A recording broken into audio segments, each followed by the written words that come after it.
पूरी दुनिया के अंदर आप सोच के देखिए ऐसा कौन-सा देश है जिसको वर्ल्ड टीचर, विश्व गुरु का कभी ना कभी खिताब या तमगा या आदर्श मिला हुआ है या पहचान मिली हुई है।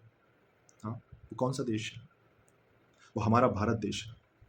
और उसी भारत देश ने जब सबको स्वीकार किया है, तो उस देश में आकर उन लोगों ने इस देश की आत्मा को मारने का यदि थोड़ा-सा भी प्रयास किया है ना, तो मान लीजिएगा कि कुछ ऐसी बात हो गई है कि घर के मालिक ने राहगीरों को शरण दी और उन राहगीरों ने आकर के उस घर के मालिक को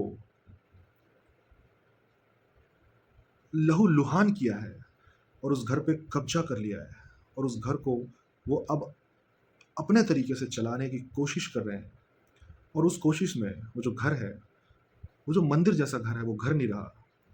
अब वो पता नहीं क्या ही हो गया है। वो एक समय विश्वगुरु था, पूरी दुनिया का 25% जीडीपी पैदा करता था, हमारे पास वर्ल्ड यूनिवर्सिटीज़ थीं।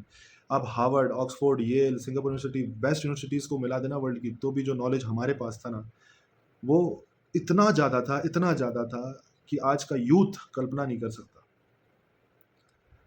और आज वही जो नॉलेज है, हम भूल गए।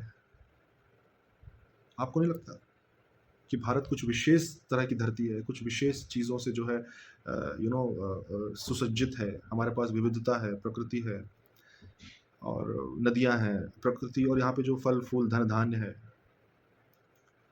दोस्तों ये विषय ना मैं ये नहीं कह रहा हूँ कि आप निर्णय लीजिए, पर मैं ये कहना चाहता हूँ कि इस विषय पे एक बार जो है मनन कीजिएगा कि ये घर जो है ना हमारा, ये मंदिर जैसा जो स्वर्ग जैसा हमारा घर है, ये कहीं नर्क ना बन जाए। ये उन लोगों के हाथ में रहे, जिन लोगों ने इस देश की मूल पहचान दी।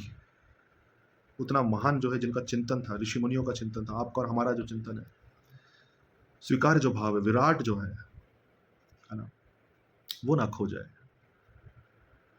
वैसे तो इस बात से चिंता पैदा होती है, पर मैं आपको बताता हूँ ये कई लोग प्रयास कर चुके हैं पहले कि इस देश को जो है, इस देश की मूल विचारधारा को खत्म कर दिया जाए।